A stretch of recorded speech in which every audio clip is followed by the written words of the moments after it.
But I want us to go back and take a look at these commandments, exactly what they're saying and what they're not saying. And this 10th one is a tricky one.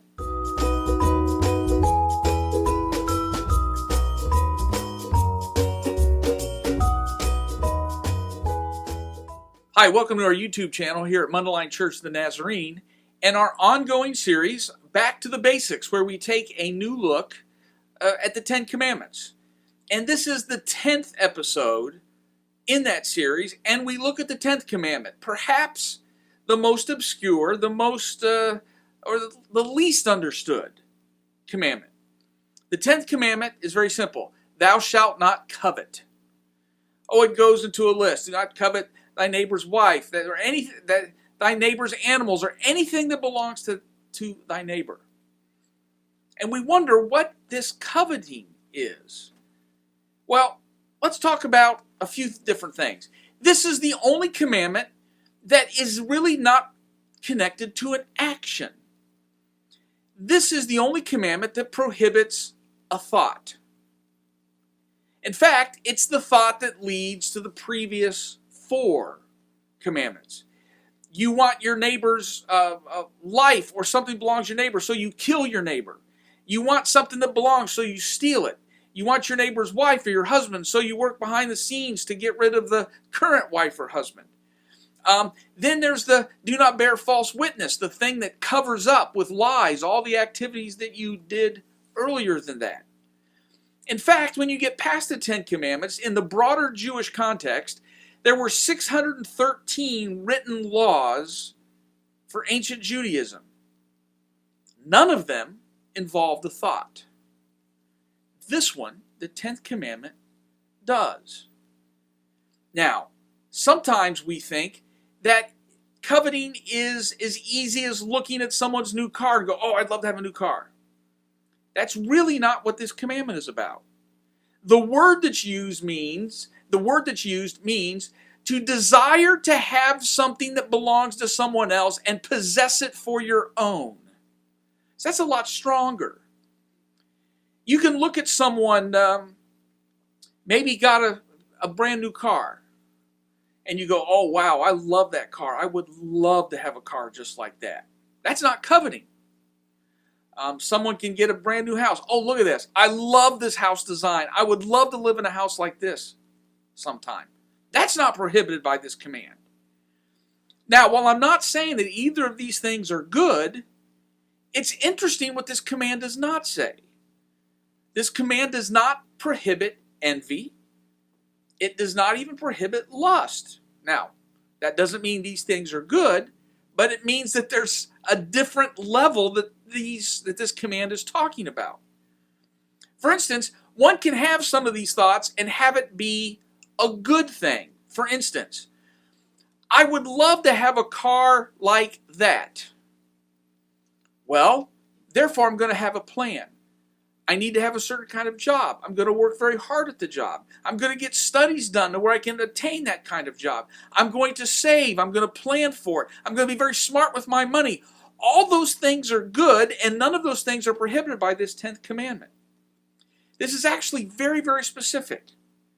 This is, no, not that I want a car like that, or a house like that, or a job like that. It's I want to have your house. I want to have your car. I want to have your spouse. That thought process that seeks to possess for my own that which belongs to someone else. So a lot of these thought processes, you can have a desire and have it be used for good, or have it be used for evil purposes. I can think of many people who grew up in maybe very, very humble circumstances. They grew up on the bad end of town. They grew up where they had a lot of things that they wanted, and those needs did not get met. And so they said, when I grow up, or when few years down the line, I will not ever be in this situation again. And so they studied, they worked hard, they planned, they succeeded. None of those things are prohibited by this commandment.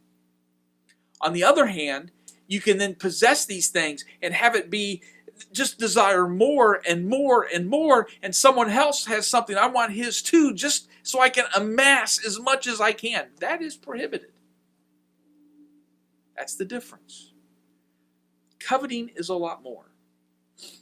Now, there's one other thing I think should be obvious by now. It's easy to say, thou shalt not murder or steal, and know exactly what to do to avoid that. It's a harder thing when you think, how do we avoid a thought? You've often probably heard the test where you say to someone, regardless of what you do in the next 10 seconds, don't think of a pink elephant. And of course, the first thing everybody thinks about then is a pink elephant. It's hard to say, thou shalt not covet. How does one not have a thought? Here's where the Christian world seeps into this conversation. This commandment tells us what not to do, but it really doesn't offer us a prescription. It doesn't really offer us a fix. How do we not have a thought?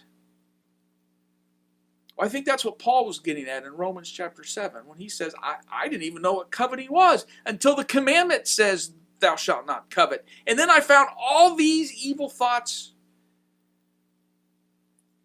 popped into his head. Paul tells us in the New Testament that these commandments had a purpose. The purpose was twofold.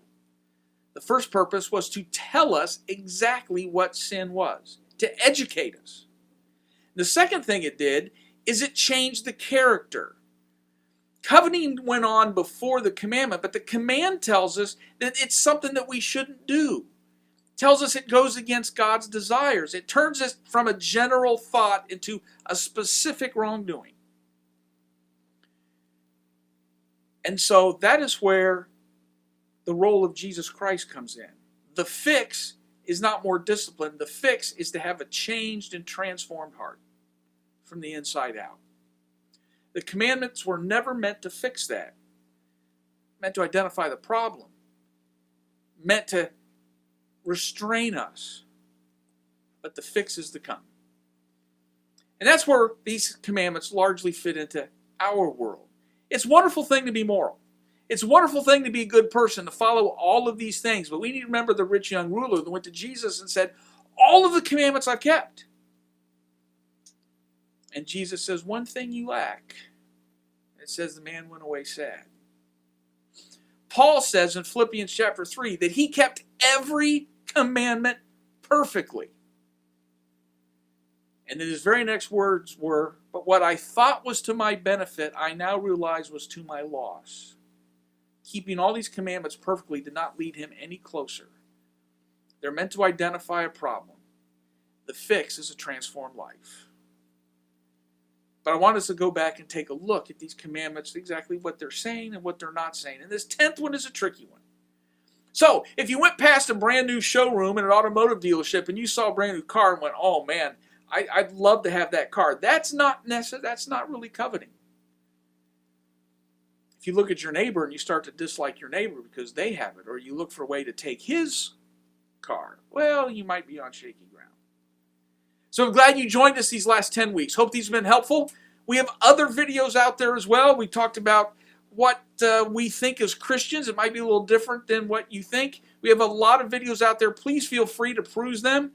I'd like you to subscribe to us, like us, but always engage us. Send us a comment. We'll be happy to engage in a conversation or even a light debate. But so glad you joined us. We look forward to seeing you next week.